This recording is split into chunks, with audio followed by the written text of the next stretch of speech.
नमस्कार, मैं हूं गुंजन मित्तल और आप देख रहे हैं हेल्थ अपडेट। चलिए नजर डालते हैं आज की हेल्थ से जुड़ी खबरों पर।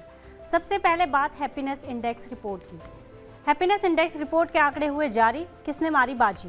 2023 की ग्लोबल हैप्पीनेस रिपोर्ट जारी हो गई है, जिसमें दुनिया भर के खुशहाल देशों की रैंकिंग जारी की गई है। टॉप 20 में एक भी एशियाई देश का नाम नहीं है, जबकि लिस्ट में टॉप पर फिनलैंड का नाम है, जो लगातार 6 साल से इस पायदान पर खड़ा है। इस देश की आबादी 55 लाख से अधिक है। हैप्पीनेस इंडेक्स में किसी भी देश की जीडीपी, वहाँ जीवन की गुणवत्ता और लाइफ एक्सपेक्टेंसी के आधार पर रैंकिंग की जाती है। कोविड काल यानी 2020 से 2022 के बीच ये रैंकिंग जारी नहीं हुई थी।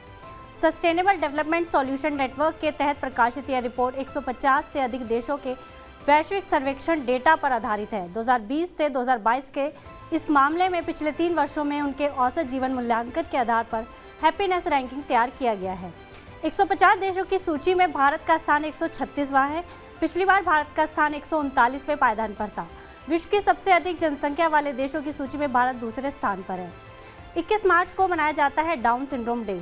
जानिए इस दिन का महत्व। डाउन सिंड्रोम एक जेनेटिक डिसऑर्डर है जो बच्चों को जन्म से ही प्रभावित करता है और पूरी जिंदगी उन्हें किसी न किसी अक्षमता के साथ जूझना पड़ता है। इसके प्रति लोगों को जागरूक करने के लिए आज यानी कि 21 मार्च को डाउन सिंड्रोम डे मनाया जाता है। सामान्य रूप से एक बच्चा 46 क्रोमोसोम के साथ पैदा होता है, लेकिन डाउन सिंड्रोम से पीड़ित बच्चा 47 क्रोमोसोम के साथ पैदा होता है। इसका कारण है कि प्रजनन के समय माता और पिता दोनों के क्रोमोसोम बच्चे तक पहुंचते हैं। इसमें कुल 46 क्रोमोसोम में से 23 माता के और 23 पिता से बच्चे को मिलते हैं। जब माता पिता दोनों के क्रोमोसोम आपस में मिलते हैं तो उनमें से 21वें क्रोमोसोम का डिवीजन नहीं हो पाता है। इस कारण 21वां क्रोमोसोम अपनी एक्स्ट्रा कॉपी बना लेता है। इस तरह बच्चे के शरीर में 47 क्रोमोसोम हो जाते हैं। ये अतिरिक्त क्रोमोसोम बच्चे में कई तरह के शारीरिक और मानसिक विकार पैदा कर देता है। डाउन सिंड्रोम ऐसी समस्या है जिसे जीवन में कभी पूरी तरह से ठीक नहीं किया जा सकता। इसलिए जन्म के समय ही हर महिला को प्रीनेटल जांच जरूर करानी चाहिए। राइट टू हेल्थ बिल को लेकर राज्य सरकार और डॉक्टरों में तकरार। Rajasthan right to health bill राज्य के निवासियों को अस्पतालों, क्लिनिकों और प्रयोगशालाओं से मुफ्त स्वास्थ्य सेवाओं का लाभ उठाने का अधिकार देता है। इसमें निजी प्रतिष्ठान भी शामिल होंगे। इस बिल का विरोध कर रहे डॉक्टर्स को जयपुर में पुलिस ने जमकर पीटा। विधानसभा का घेराव करने निकले डॉक्टर्स को पुलिस ने पहले तो रोकने की कोशिश की। डॉक्टर्स बेकाबू हुए तो पुलिस ने लाठीचार्ज कर दिया। राज्य सरकार के प्रस्तावित स्वास्थ्य अधिकार विधेयक के खिलाफ डॉक्टरों के हड़ताल पर जाने के बाद रविवार को राजस्थान के निजी अस्पतालों और नर्सिंग होम में चिकित्सा सेवाएं प्रभावित रही। हड़ताली डॉक्टरों और स्वास्थ्य पेशेवरों ने विज्ञान नगर में प्रदर्शन किया और राज्य सरकार और प्रस्तावित कानून के खिलाफ नारेबाजी की। एमबीएस अस्पताल के अधीक्षक डॉक्टर दिनेश वर्मा ने कहा कि उन्होंने शनिवार को रोगियों की संख्या में लगभग 40% की वृद्धि देखी और कहा कि निर्बाध सेवाएं सुनिश्चित करने के लिए पर्याप्त व्यवस्था की गई थी। इस मामले को लेकर अलग अलग मेडिकल एसोसिएशन ने भी आंदोलन डॉक्टरों को अपना समर्थन दिया है।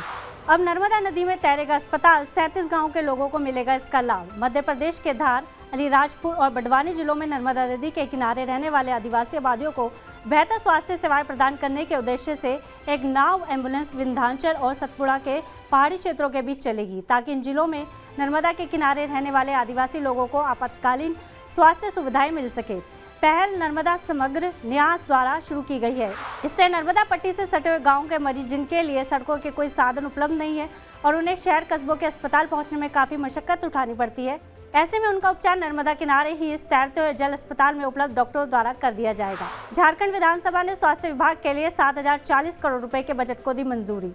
झारखंड विधानसभा में सोमवार को चल रहे बजट सत्र के दौरान स्वास्थ्य, चिकित्सा, शिक्षा और परिवार कल्याण विभाग के लिए 7040 करोड़ रुपए के वार्षिक अनुदान की मांग को मंजूरी दे दी है। बजट प्रस्ताव को विपक्षी सदस्यों के वॉइस वोट के बिना पारित कर दिया गया। पूर्व स्वास्थ्य मंत्री और भाजपा के वरिष्ठ विधायक रामचंद्र चंद्रवंशी ने कहा कि विभाग के वार्षिक बजट में पिछले वित्तीय वर्ष की तुलना में 1400 करोड़ रुपए की वृद्धि हुई है, लेकिन अगर हम बारीकी से देखें तो पिछले साल बजट भाषण के दौरान जो वादे किए गए थे उनमें से कुछ भी पूरा नहीं हुआ है। चंद्रवंशी ने बताया कि पिछले साल हर जिले में 300 बिस्तरों का अस्पताल बनाने का वादा किया गया था और इसी तरह रिनपास के खाली प्लॉट पर मेडिसिटी बनाने का दावा अभी तक धरातल पर नहीं उतरा है। हेल्थ अपडेट में आज इतना ही। देश दुनिया की और खबरों के लिए देखते रहिए TV9 डिजिटल।